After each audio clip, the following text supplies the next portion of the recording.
Remember, sometimes the nicest and most kindest person in the room is a superficially charming and glib psychopath.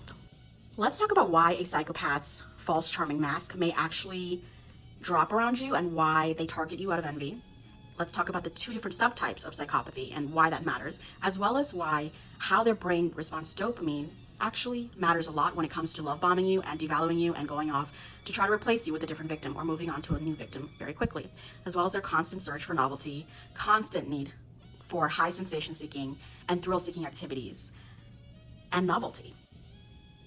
The reason that the charming psychopath has their false mask reveal cracks to you specifically is usually not the reason that you might suspect. So let's talk about psychopaths, right? Because they're very interesting. A lot of them tend to present as superficially charming and glib, and this can go for both primary and secondary subtypes of psychopathy. Secondary subtype tends to be less successful, tends to be more impulsive. Ooh, did you see that lightning? Ooh.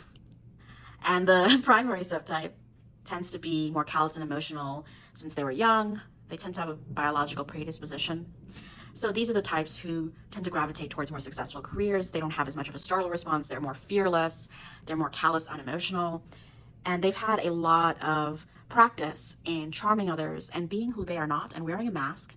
And if they suddenly take the mask off around you, it's likely because you have something that they don't, that they covet. Yes, psychopaths as well as narcissists can have malicious envy in which they try to go out of their way to lash out, retaliate, or sabotage others that have what they covet, right? Just because they're a psychopath doesn't mean they don't experience envy. They do. They experience malicious envy, and they can act on that envy. They can act on that envy to get promotions that they otherwise wouldn't. They can act on envy to sabotage others in the workplace who are more talented, more hardworking than them, and they are benefiting from nepotism or early privileges.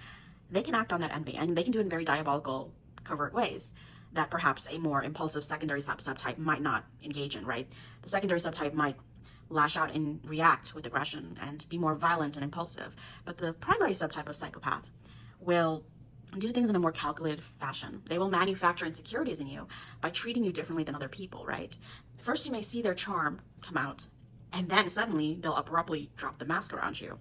They'll try to treat you differently than other people suddenly, even if they showered you at first with love bombing because they didn't know that you had, intelligence or success or whatever else they covet in you, or beauty, or whatever they're jealous of, whatever they're envious of. But if they find out that you are in some way surpassing them, that you live a life that they cannot access, not even their nepotism or their early privilege can gain access to the life that you've built for yourself, or the talents that you have, or the gifts, or all of the above, or the organic popularity that draws others to you, whereas they have to use a false mask. They want to win, right? They want to win. And the way that they do that is by trying to act falsely superior to you when they are in fact inferior. And they do this by micro expressions of contempt, trying to act all smug and superior towards you when you surpass them, acting hostile or giving you these hostile looks, all while saying something different so it doesn't come across as overtly aggressive, right? It flies under the radar because that's what primary subtypes of psychopaths do. And these psychopaths tend to gravitate towards careers, again, that are more successful. But they can also be risky careers because psychopaths process dopamine and respond to dopamine differently than others, right? There's been studies that show that maybe they have less dopamine sensitivity, dopamine receptor sensitivity, so they need more of an intense thrill to get a reward, which is why they go to such great measures to get that intense reward, right? Multiple affairs, leading double lives, stealing from the companies they work at, right? Drugs, unsafe sex practices, promiscuity, all sorts of things that are very risky behaviors, but give them that thrill they're searching for. They need that dopamine hit. Other studies show that actually they get so much dopamine, they release so much dopamine, that they just feel reward so intensely that they need to do it again and again and again. Whatever may be the case, it could be both, right? It's very complex. The neuroscience can be complex in this case. But whatever the case may be, it's obvious that their reward system is different than others, and that partly causes them, because neuroscience is just one part of the bigger picture. It partly causes them to look for these thrill-seeking activities, right? Bungee jumping, skydiving, mountaineering, hiking in dangerous places, paragliding, whatever it could be, and go towards these high-stakes careers. Firefighters, EMTs, emergency medicine doctors and residents, right? We have all sorts of careers that are built on thrill and risk and can be very high stakes. Surgeons are another one. CEOs even, it depends on the industry, but yes, definitely CEOs can be psychopaths. In fact, studies show that, yes, CEOs tend to be psychopathic. Not all CEOs and not all surgeons and not all emergency medicine doctors and not all EMTs and not all firefighters or paramedics, of course. But you can definitely see them and gravitate towards these careers as well. They're searching for novelty, they're searching for thrill. And they won't stop because the parts of their brain that deal with also, learning from punishment, right, are also different from others. And so punishment alone doesn't always deter them. And that's what you also see with the secondary subtype more, is that they're always in and out of jail, criminal versatility, criminal recidivism, a lot of reoffending rates, right? A high level of reoffending.